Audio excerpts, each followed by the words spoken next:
Hello fellow collectors and welcome back to another Altered TCG starter deck opening. Previously we opened the Lyra starter deck and now we're going to be opening the Axiom starter deck. I am pleased to report that the app works very well to go ahead and get these put in your collection for your digital library. Make sure you download the Altered TCG app, and I have it on Apple Store or on iPhone, and I assume you can get it over on the Android Play Store. You're going to go to scan cards down here to scan each card. And then once you go to your collection, as you can see here, I had no problem scanning my Lyra cards into my collection from that deck. It is extremely easy to do. It works very fluidly, very easily. And you just, you don't want to do the duplicates. They'll come up as kind of grayed out and as already scanned. So you just scan each card, but you don't scan the extras if you have a play set. So what you get here is you get your tokens. You're going to get a playmat with a poster on the other side if you just want to hang that up. And you also get a rule, not a booklet, it's a rule kind of paper that you unfold. Now, previously I thought maybe you could just scan the whole deck outright with one QR code with each deck, but this is actually going to take you to the App Store to get the Altered TCG app that you need to scan your cards into your digital library. Now, on the back here, you'll find a little plastic piece you can dig a thumb into and easily get that plastic off. Now, Axiom looks like it's an engineering type of play style, so you've got a lot of engineer-themed characters. So here's our hero here that you start out with. They also include, like all the other regular cards, a QR code that you scan to get into your collection. And so you see these engineering type of characters. I think this is kind of a techie kind of theme where you can kind of do a lot of different kind of complex and technical interactions. So here we've got a Kalon Elemental. This is your resource cost, and I think this is kind of like Hearthstone where you get a new resource point every turn that allows you to play more and more or more expensive cards. I believe that's how you do that. And then over here you have your different attributes, green, orange, and blue. And these are basically weighed against each other versus your opponent's cards. And then like whoever wins each round, number-wise, they move a token closer to the finish line of the game. You're trying to get two different tokens together. You have one starting on one end, one on the other, and you're trying to get them to the middle before your opponent. Here we have Axiom Salvager, and I haven't quite learned all the rules to this yet, so I'm guessing we're going to have kind of, so this one had put a card from your hand in reserve. This one says resupply, put the top card of your deck in reserve. So maybe there's some, a lot of different ways that you're moving your cards about.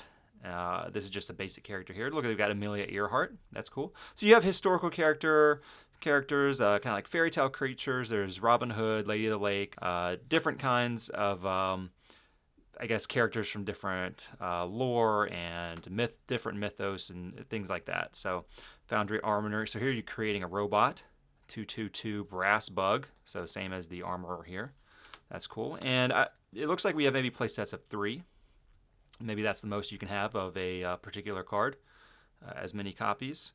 Here you got a couple different things going on with this Kalon burst. This is a spell. So you got creatures, and then you got spell cards, your hero card that stays out at the beginning. Here's a landmark. So I guess like is this like a location card or something that has some effect? You'll see it says here at noon. So your turns, they have different times of the day. That's how they refer to the different phases of the turn, like from morning to night.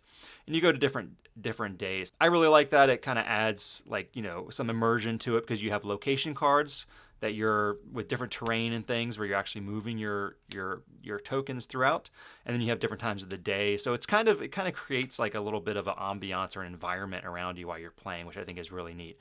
I would like to see look, you got 3 little pigs. That's what I was talking about with like different characters from fairy tales and things. I would like to see weather implemented. I think that would be cool. Like not only do you have different terrain or different elements attributed to each location, but you also maybe have different weather that might maybe affects the cards or sort of what's going on in the game in different ways. That would be neat. So you've got these landmarks too. So it looks like you got characters, spells, and landmarks. This looks like a kind of important landmark there. And with some ongoing ability, the Frog Prince. Very cool. No ability on this one, so just a Oh, it does down here. So some of they have like a basic ability, and then they have like a reserve ability. So you have a reserve section. So I guess if you choose to put the card in that section, then they have a kind of different effect on the game. So do the location cards, do the tracks that you're trying to move your characters through.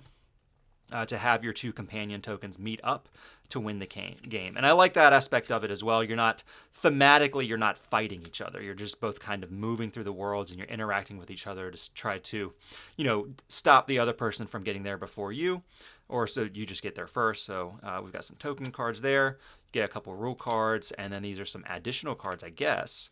And I'm guessing that these are neutral characters, because the Ortis, I thought that was a whole different faction, but there were also some Ortis cards in the Lyra deck. So I'm guessing those are neutrals, because I don't believe you can mix factions in this game. And we get different foiler cards too. So, you scan this card, and that lets you choose a card, a common, or you can get a rare foiler, an equal rarity to the foiler, and then you can print off that card in the foil form of it.